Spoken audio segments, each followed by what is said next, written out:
Top of the night, everybody. I'm gonna be brief. So the movie Trap, immaculate. I advise you don't watch this blog if you didn't see the movie yet, because I'm gonna talk about the movie. There's spoilers. The movie is immaculate, right? And with Trap sums up, right? When a dude is abnormally genius, when a dude thinks out the box and he has like elite intelligence, or he's very abstract in his thought process, right? You'll never be understood by the mortal mind. You'll never be understood by the mortal mind. You'll never be understood by people with institutionalized thinking, right? And what baffled me about the movie is, no matter how many times this nigga get ambushed and people try to snake him, he always got a counter plan. He always got a way to get out of. Like the kid is different, right? And sometimes your worst enemy a lot of times be those the closest to you, because those far away can't get next to you. You don't allow them in your presence, and they know they can't come in your presence, so they stay away, right? But individuals that surround you, they might don't see your true value. They might don't see your true value and your worth like those on the outside looking in see, because the people that's within your circle and your circumference, they see the actual process. The people who's outside of your circumference just see the progress. They just see the results. They don't see the stages, right?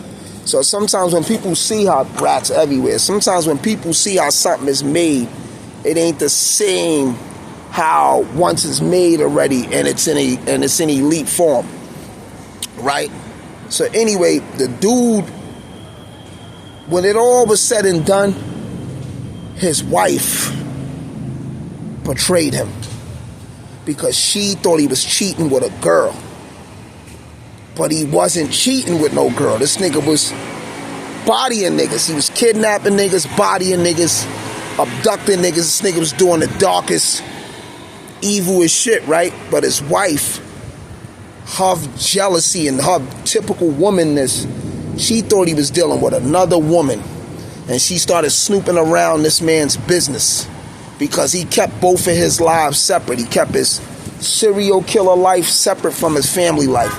Same way rappers keep their music life away from their normal life, or graffiti artists or NBA dudes or anybody else with a craft, a profession or a trade or a skill.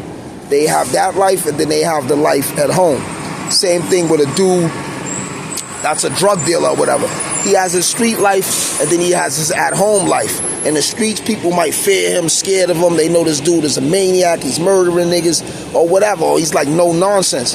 When you at home inside the comforts and the walls of your sanctuary, that's supposed to be a place where you can let your guards down, relax, and be you.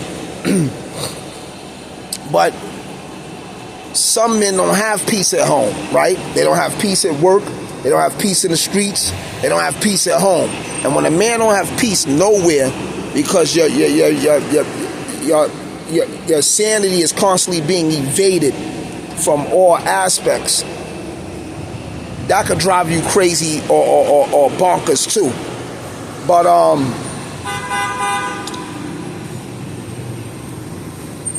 the wife was snooping through the man's business, and his bag was long, his money was long, because he had the house that his family lived in, and then he had like 4 or 5 stash houses, and his houses was booby-trapped.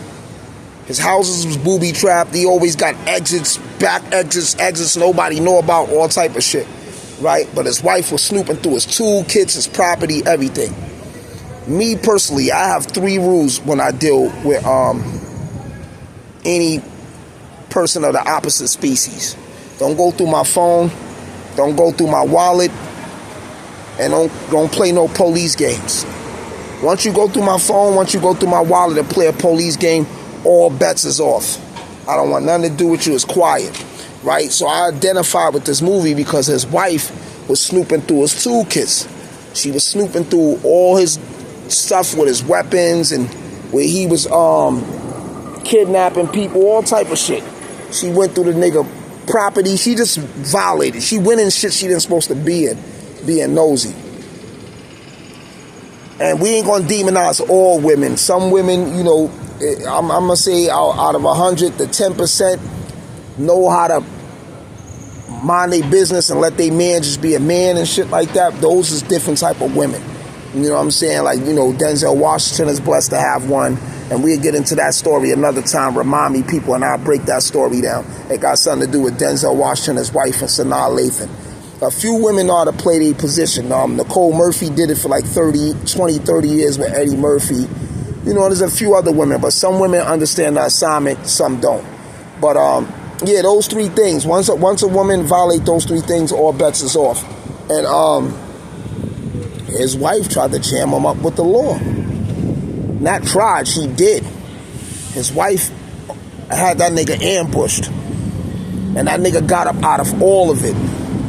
And that movie got a lot of twists, psychological twists and turns and different shit. I recommend everybody go see that movie, Trapped. Go see it, because a lot of men is trapped and don't even know they're trapped on a lot of aspects of life. But Fam was so genius. He always has solutions and answers. And I always tell people, for every lock, there's a key. For every question, there's an answer. For every sickness, there's a cure. For every rainy day, there's sun. You know. So anyway, the gods don't mingle with the mortals. Kings don't eat with the peasants. The only time wise men hang around fools is when they educate them or enslaving them. Stay up like a cop, holler back on my collar crack, and we get up like sit-ups. Iron them, oxygen, uno.